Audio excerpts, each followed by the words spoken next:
Bismillahirrohmanirrohim. Assalamualaikum warahmatullahi wabarakatuh.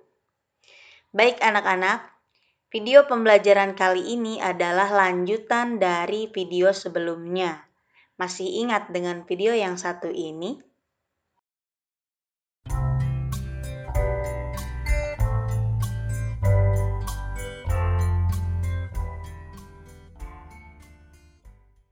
Jadi nun mati itu adalah huruf nun. Huruf nun yang berharokat sukun atau mati. Harokat itu adalah tanda baca. Sedangkan tanwin adalah harokat atau tanda baca yang rangkap atau tanda baca yang double yang hanya bertempat atau digunakan pada akhir kalimat atau di belakang kalimat saja. Dan mati atau tanwin jika bertemu dengan salah satu huruf hijaiyah maka akan menjadi hukum bacaan idhar, hukum bacaan idgham, hukum bacaan ikhfa, dan hukum bacaan iqlab. Betul, video ini membahas tentang hukum nun mati atau tanwin yang terbagi menjadi 4, yaitu membahas idhar, idgham, iqlab, dan ikhfa. Kita akan lanjutkan pembahasan selanjutnya yaitu idgham. Oke, pada video pembelajaran kali ini kita akan mengenal hukum idgham, iqlab, dan ikhfa. Mari kita saksikan bersama. Yang pertama adalah idgham. Apa sih yang dimaksud dengan idgham? Idgham artinya melebur, memasukkan, dan memadukan secara bahasa. Namun secara istilah, idgham melebur atau memadukan huruf mati ke huruf yang hidup berikutnya sehingga menjadi seperti huruf yang bertasydid. Menurut cara membacanya, idgham ini dibagi menjadi 2. Yang pertama adalah idgham bi gunnah. Yang kedua idgham bila gunnah. Hurufnya ada 6. Yang pertama ya dan ro, mim, lam, waw, dan nun. Biasanya disebut yarmaluna jika disambung. Oke, itu adalah idgham. Kita akan bahas satu persatu apa sih yang disebut dengan idgham bi gunnah dan idgham bila gunnah. Sesuai dengan namanya, idgham bi gunnah. Bi artinya dengan, gunnah artinya dengung, berarti dengan dengung atau disertai dengan dengung. Apanya nih yang disertai dengan dengung? Idgham bi gunnah artinya melebur atau memadukan 2 huruf dengan dengung. Nah, dengan dengung, bi gunnah. Kapan kita membaca idgham bi gunnah? Nah, apabila nun mati atau tanwin bertemu dengan huruf idgham bi gunnah yang keempat ini tidak dalam satu kata atau kalimat. Cara membacanya dengan melebur disertai mendengung atau membunyikan nun mati atau tanwin lebur ke huruf hidup berikutnya dengan dengung. Itu idgham bi gunnah. Lalu jika idgham bila gunnah apa sih? Nah, idgham bila gunnah, bila, bi artinya dengan, la artinya tidak, gunnah dengung. Tidak dengan dengung, tidak disertai dengung. Berarti perbedaannya kalau idgham bi gunnah disertai dengung, kalau idgham bila gunnah tidak disertai dengung. Atau idgham artinya memadukan atau melebur, bila gunnah artinya dengan tidak gunnah. Idgham bila gunnah artinya memasukkan bunyi nun mati atau tanwin ke dalam huruf-huruf idgham bila gunnah tanpa dengung. Nah, huruf idgham bila gunnah hanya ada 2. Yang pertama huruf lam dan ro. Jika nun mati atau tanwin bertemu dengan lam atau ro, itu berarti disebut idgham bila gunnah, harus dibaca tanpa dengung. Sebaliknya idgham bi gunnah jika bertemu dengan nun mati atau tanwin bertemu dengan ya, nun, mim, dan waw, maka dibaca harus dengan dengung. Itu adalah pengertian idgham biguna dan idgham bila gunnah.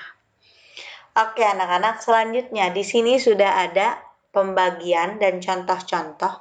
Perhatikan, sini sudah ada idgham bila gunnah. Idgham bila gunnah hurufnya ada 2, lam dan ro. Sebelah sini idgham bigunnah hurufnya ada 4, ya, nun, mim, dan waw. Perhatikan sebelah kiri. Kita bahas tentang idgham bila gunnah terlebih dahulu. Apabila nun mati atau tanwin bertemu dengan huruf idgham bila gunnah, yang ini yang 2, lam dan ro, tidak dalam satu kalimat, maka harus dibaca tidak disertai dengan dengung. Contohnya di sini contoh tanwin fathah, kasroh, dan dhammah. Di sini ada tanwin dhammah atau dhammah tanwin bertemu dengan huruf lam dan ro. Yang pertama dibaca seperti apa? Ghafurur Rahim. Betul. Ghafurur. Tanwin dhammah atau dhammah tanwin bertemu dengan huruf ro, dilebur hurufnya, huruf ro-nya dilebur tanpa dengung. Ghafurur Rahim. Bukan Ghafurung Rahim, tetapi Ghafurur Rahim. Terdengar seperti bertasydid. Selanjutnya, wailul likulli. Sama, wailul likulli. Seperti lam yang kedua ini seperti ada huruf tasydidnya. Sedangkan sebetulnya kan tidak ada. Karena tanwin bertemu dengan huruf lam dalam 2 kalimat, maka disebut idgham bila gunnah, dibaca harus tidak disertai dengan dengung. Wailul likulli, bukan wailung likulli, salah, tetapi wailul likulli. Gitu ya. Nah, itu adalah contoh tanwin. Bagaimana jika contoh nun mati? Nah, di sini sudah ada contoh nun mati bertemu dengan huruf idgham bila gunnah. Dibaca seperti mir rabbihim. Mir rabbihim, bukan min rabbihim. Karena bila gunnah tidak dengan dengung, mir rabbihim. Itu ya. Yang kedua, mil ladungka, nun mati ketemu dengan lam. Seperti huruf bertasydid. Mil ladungka, bukan min ladungka, tetapi mil ladungka, dilebur. Oke, itu adalah contoh idgham bila gunnah. Kita perhatikan idgham bigunnah, dilebur atau memasukkan huruf dengan dengung atau disertai dengan dengung. Bagaimana cara membacanya? Yaitu cara membacanya dengan melebur atau disertai dengung atau menyembunyikan nun mati atau tanwin, lebur ke huruf hidup berikutnya dengan dengung. Bagaimana sih contohnya? Nah, di sini contoh tanwin. Jika tanwin bertemu dengan huruf ya, nun, mim, dan waw, dibaca seperti wujuhun yawma idin. Hui, ada dengungnya. Melebur ke huruf hidup selanjutnya. Tanwin bertemu dengan huruf ya. Karena huruf ya termasuk kepada huruf idgham bigunnah, maka dibaca harus dengan dengung. Wujuhun yauma idin. Perhatikan huruf yang berwarna biru. Nah, ini adalah contoh tanwin, dhammah tanwin bertemu dengan ya. Yang kedua, dibaca amilatun nasibah. Amilatun nasibah, bukan amilatun nasibah. Salah, harus disertai dengan dengung. Selanjutnya, hablum minallah. Hablum minallah. Sama. Abi lahabim watab. Abi lahabim watab, harus disertai dengan dengung. Itu adalah contoh tanwin. Bagaimana jika contoh nun mati bertemu dengan huruf ya, nun, mim, dan waw? Di sini sudah ada huruf yang berwarna biru. Nun mati bertemu dengan huruf ya. Dibaca seperti wa may ya'mal. Wa may ya'mal. Nah, dibaca harus dengan dengung. Yang kedua, an-nafsin. An-nafsin. Yang ketiga, mim masad. Yang keempat, min waraihim, harus ada dengung. Itu ya. Itu adalah contoh idgham bi gunnah dan bila gunnah. Selanjutnya, apabila nun mati atau tanwin bertemu dengan huruf idgham, nah huruf idgham ini ada 6, ya, nun, mim, waw, dan lam, ra. Maka akan menjadi seperti huruf yang bertasydid, huruf yang keduanya ya. Oke, anak-anak, itu adalah idgham. Kita bahas selanjutnya, yaitu iqlab. Apa itu iqlab? Iqlab artinya merubah, membalik, atau menukar. Huruf iqlab hanya ada satu, yaitu huruf ba. Gampang nih, ngingetin huruf iqlab hanya ada satu, yaitu ba. Cara pengucapan huruf hukum iqlab adalah mengubah suara nun mati atau tanwin menjadi huruf mim. Jangan lupa harus disertai dengung. Coba kita lihat contohnya seperti apa sih mengubah nun mati atau tanwin menjadi huruf mim. Perhatikan di sini ada lafadz dan dibacanya seperti apa. Lafadz yang pertama dibaca yam bagi. Padahal tulisannya di sini yan bagi.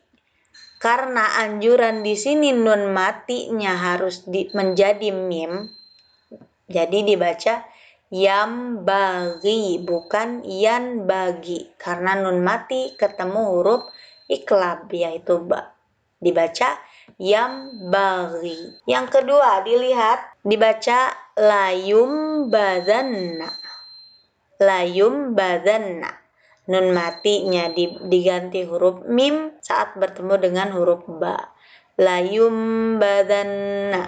Nah, gitu. Yang ketiga, mim ba'id. Bukan min ba'id, tetapi mim ba'id. Nunnya diganti jadi huruf mim. Selanjutnya, contoh tanwin nih. Alimum bima. Nah, bukan alimun bima, tetapi alimum bima, gitu ya. Nah, terakhir bisultonim bayyin. Nah, bisultonim bayyin, bukan bisultonin bayyin, tapi nunnya diganti dengan huruf mim, harus disertai dengan dengung. Itu adalah seputar tentang iqlab. Selanjutnya tentang ikhfa. Apa sih ikhfa itu? Ikhfa artinya menyembunyikan atau menyamarkan. Nah, dalam ilmu tajwid, ikhfa ini menyembunyikan atau menyamarkan bunyi nun mati atau tanwin saat bertemu dengan huruf-huruf ikhfa dengan sifat antara idhar dan idgham dan disertai gunnah atau dengung, atau disamarkan dengan bunyi ang. NG dibaca ang. Jadi dibacanya kayak ang gitu ya. Nah, huruf-huruf ikhfa nih ada 15. Banyak ya, 15. Yang pertama adalah ta, sa, jim, da, za, zai, sa, sha, so, do, to, do, fa, qaf, dan kaf. Jika dirangkai menjadi sifda, sana, kam, jada, syahsun, qad, sama, dum, toyiba, zid, fitu, ko, do, lima. Nah, itu adalah rangkaian huruf-huruf ikhfa. Oke anak-anak, contohnya di sini. Sudah ada, tuh sudah bermunculan. Dibaca. Kalimat pertama dibaca seperti apa? Insana. Karena nun mati bertemu dengan huruf sa. Perhatikan huruf yang berwarna kuning. Insana tuh disamarkan dengan bunyi ang. Nun mati ketemu huruf sin. Maka termasuk kepada hukum bacaan ikhfa, dibaca harus samar dengan bunyi ang. Insana. Nah, bukan insana tetapi insana disertai dengung. Nomor 2. Min dunihi. Min dunihi. Nah, dibaca mingdu. Bukan mindu, tapi min dunihi. Yang ketiga dibaca qaulan saqila. Gitu ya. Tanwin, fathah tanwin bertemu dengan huruf sa. Nah, huruf sa termasuk kepada huruf ikhfa. Dibaca harus samar dengan bunyi ang. Qaulan saqila gitu ya. Yang keempat, jannatin tajri. Jannatin tajri, bukan jannatin tajri tetapi jannatin tajri. Nah, gitu ya. Tanwin, kasroh tanwin bertemu dengan huruf ta. Huruf ta. Selanjutnya yang terakhir, azaban so'ada. Azaban so'ada gitu ya. Dibacanya harus samar dengan bunyi ang, harus disertai dengan gunnah atau dengung. Nah, itu adalah ikhfa.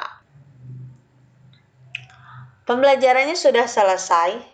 Sudah dibahas tentang idgham, iqlab, dan ikhfa. Semoga kita bisa membedakan antara ketiga itu ya. Dan harus dihafal huruf-hurufnya. Harus diperhatikan dan diaplikasikan dalam kehidupan sehari-hari saat kita membaca Al-Quran. Oke anak-anak, semoga pembelajaran kali ini bermanfaat. Apabila masih bingung, silahkan diulang kembali videonya, diputar kembali sampai mengerti. Kita akhiri saja dengan bersama-sama membaca Alhamdulillahirrabbilalamin. Terima kasih. Assalamualaikum. Sampai jumpa.